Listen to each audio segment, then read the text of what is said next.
Hello, this is Crazy Cat, and this is Let It Die. And I'm going to give you some basic tips on getting started and general things that the game doesn't really help you on as much. One thing, the storage chest size is pathetically small to start, and, well, you can see how much I'm using up. You want to expand that right away, pretty much. And that takes death metals, and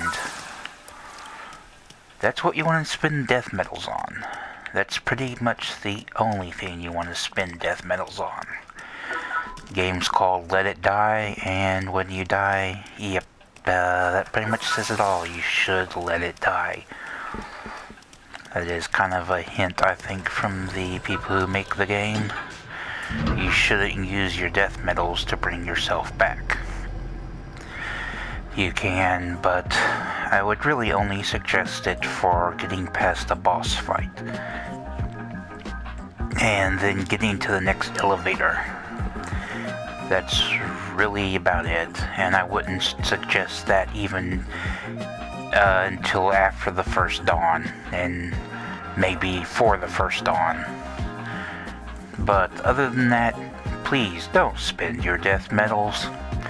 It's a waste of money. But, you know, for those of you who played arcade games before, and oh, here's a tip for you right off the bat. You saw that thing that came up. That's a warning about people having sent a hater against you. And sometimes that hater can be pretty nasty. And if that is the case and you can't beat it, then simply going back down the escalator and right back up on any level, does not matter if it's the first or not, will change the hater that you're up against. So, if you're finding that you're having trouble with the hater on a floor, then all you have to do is leave and come back. And that'll get rid of your hater. Well, that won't get rid of your hater problem. There's always going to be a hater problem every time you come to a floor. But that'll change your hater problem. My second big tip is pretty much the biggest thing for this, and that is mastery is everything. You want to get your mastery up on your weapons and your fists right away. That is pretty much the first thing you should do for a while, is not worry about progressing so much. Maybe I wouldn't worry too much getting past, like, I'd say around the 5th floor or so. And if you're having trouble with the first mini-boss, don't even worry about that. Just worry about getting your mastery up. Because mastery makes all the difference. And I can show you here. There we go.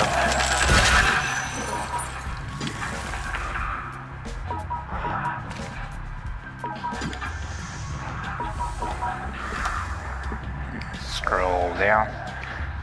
I still have a bit to go on mastery, but my attack power for my punches is increased by 150% due to my mastery.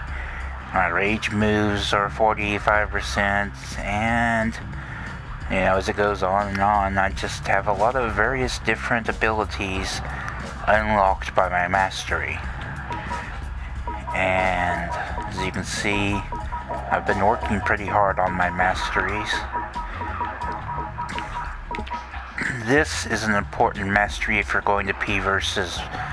If you're going, well, it's just generally a good one for defense and offense in the Tokyo Death Metal. Don't underestimate it. And Some other weapons you want to work on for that early on is this one and that one, because they're easy to get. And after that, it would be the machete and the sword. But the best one is this, the claws. Those are extremely hard to get though. And the iron, of course. Those are the best defense and offensive weapons for your characters to have when it comes to protecting your home or attacking other people's homes.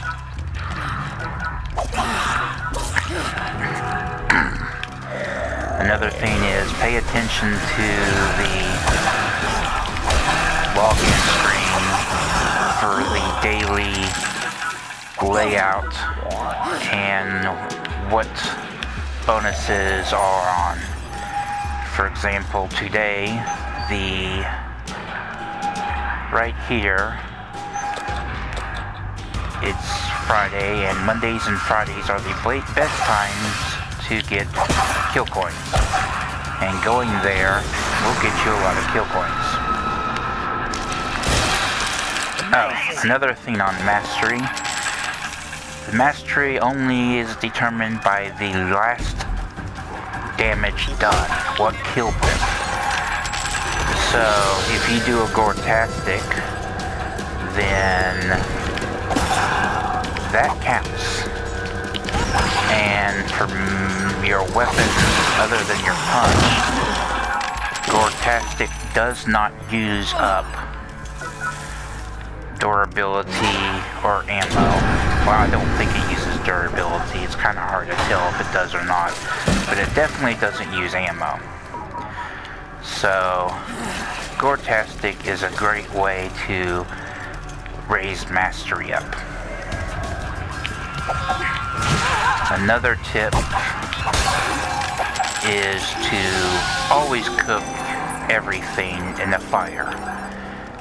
And as a supplement to that, is you probably always want to have one of these on hand.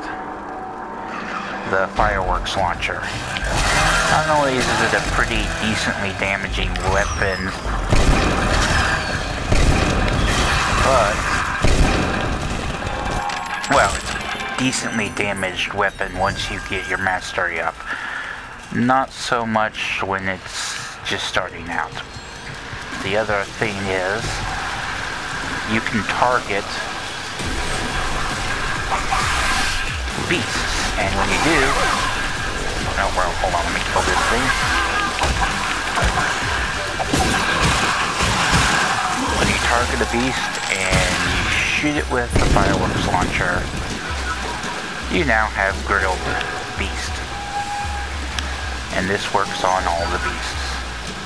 So there you go.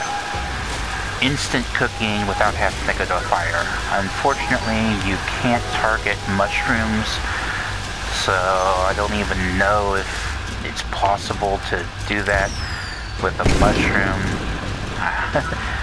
I could try, but it'd be awfully hard considering there's no way to target one.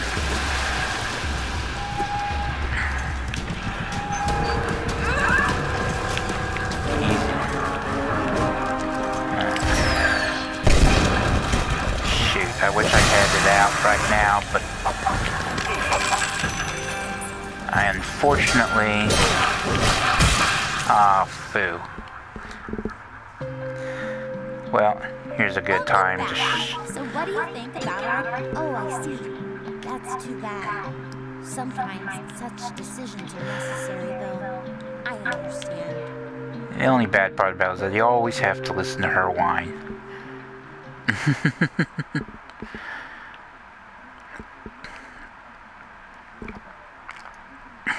You have two options for getting your body back, and that is to go and kill yourself, as you know probably if you've played the game without watching this.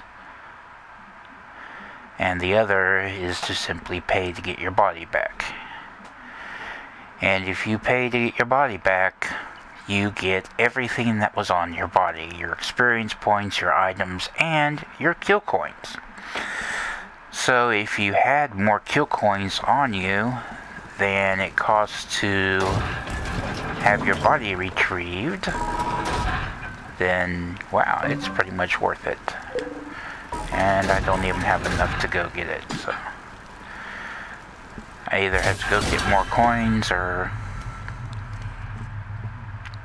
go get my body.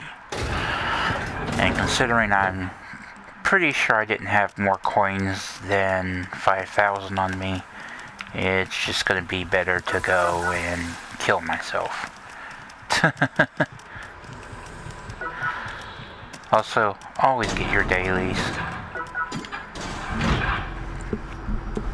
But yeah, the final tip is to always have a live beast on you. And that's because of the snails. If you hit a snail with a living beast, throwing it, it will knock the snail out, which not only gets rid of the poison cloud, but a lot of times snails will be on walls or ceilings, and if they are knocked out, they will fall, and that means you can go and pick them up. And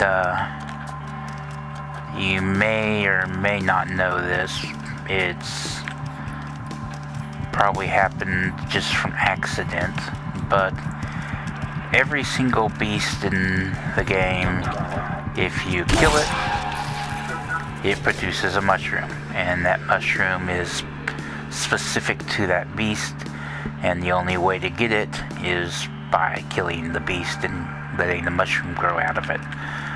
Oh, and speaking of mushrooms growing out of things, the last one is these little clouds of pollen and spores. There's spores, not pollen.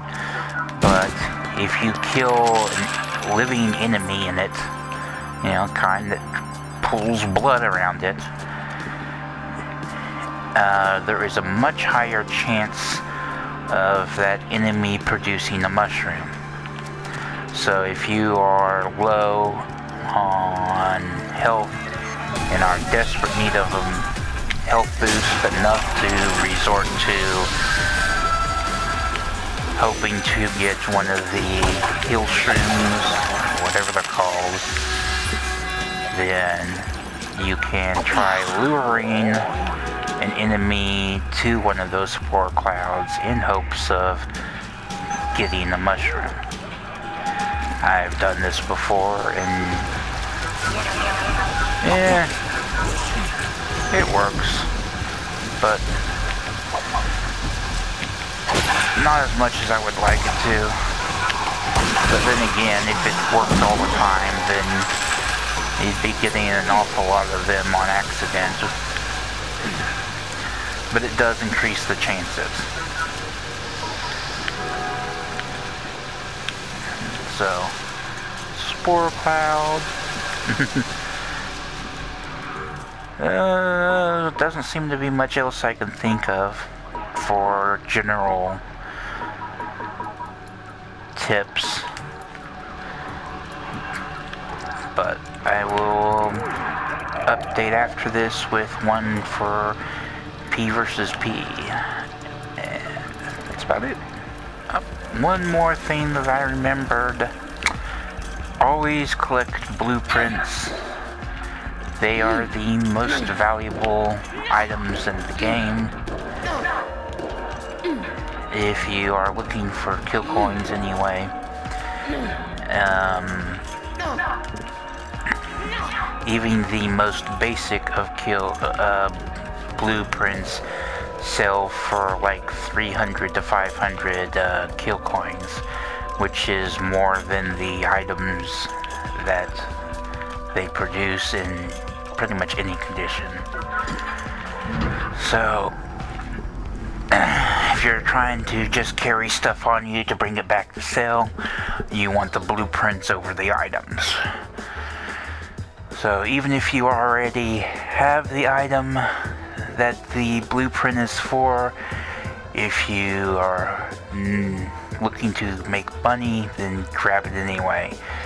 If you need the inventory space, well, then leave it behind.